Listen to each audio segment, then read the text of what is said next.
What up, man? It's your boy RJ Payne. You are now tuned in to Mikey T, the movie star. Report Call Radio. Payne.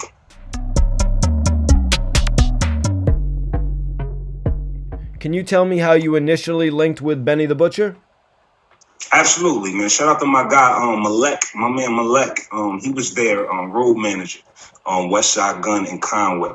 So he had caught wind of me on Instagram doing Murder Less Than 60 Seconds rapping in the car.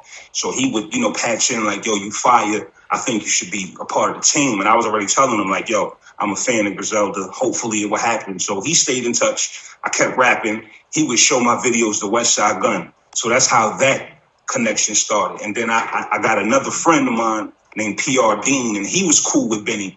So both of these guys were having their own conversations about me with Griselda, PR through Benny and my man Malek with Westside. And the next thing you know, one day I got like a Instagram call, and it was my man Malek with Westside on there. And Westside was like, yo, I see you. And at this time I was dropping 7 projects per year. Like every year I dropped 7 to 8 projects. So Westside was like, yo, slow down, you killing them.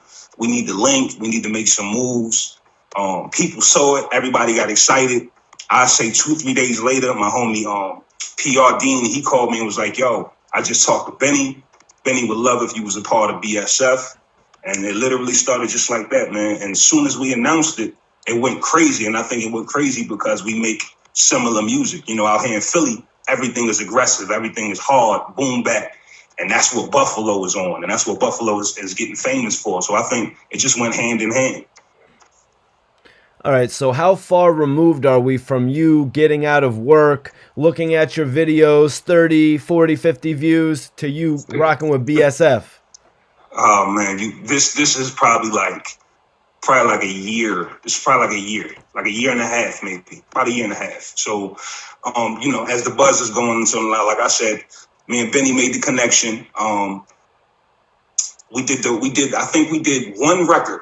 The first record we did actually was on my project on Leatherface. It was the Butcher meets Leatherface, actually. We did that joint, and as soon as we did it, we knew, like, all right, the chemistry is crazy. This is perfect. We put it out, instantly went crazy.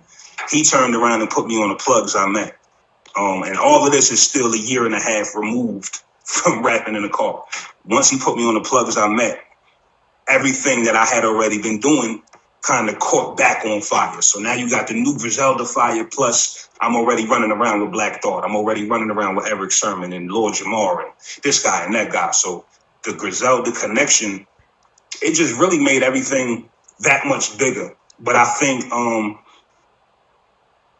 unfortunately, the only reason it didn't work is just because I think when Benny put me down with the team, Griselda was just blowing up. And at that time, my shit was just blowing up. And the next thing you knew, they signed to Rock Nation.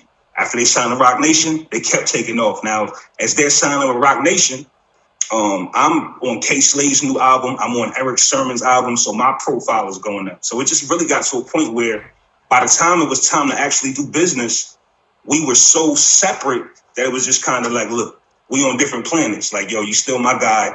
If we can ever do business, let's do business in the future. And it really was that simple. That's what's up, man. Thank you for breaking that down for me. And could you tell me a little bit about the label that you've been pushing? EIMG or EMG?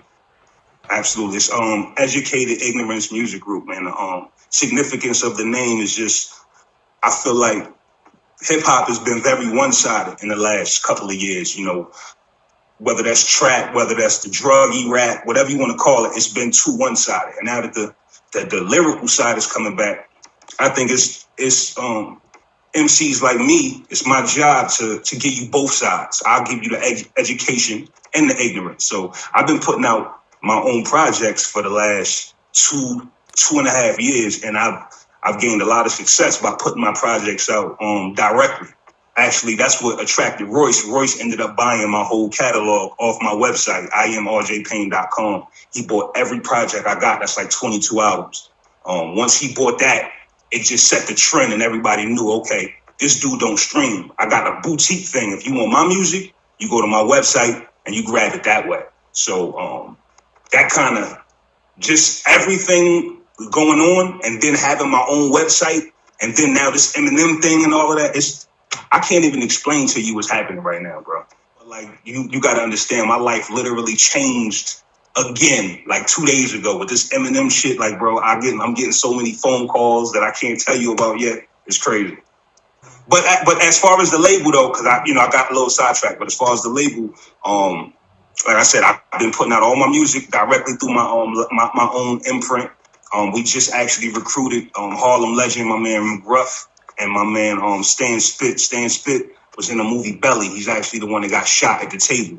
So we just recruited them to the team. Their album is coming in June. I'm actually executive producing that. I'm gonna put that out on my platform the same way I've been putting out my own music. And that's really what I want to do with my label, is show artists how to put their music out and make your money. Like when I put my albums out, I make $20 or $30 per album. Only person to get a cut of my money is PayPal, and I want to do that for other artists, because I think when we stream our music, it's cool to say you streaming with Drake and all that, but when you stream your music, you get paid less than a penny. So my thing is to just educate artists and let them know, yo, we can go get the bag, and we don't necessarily need a big record deal to go get the bag.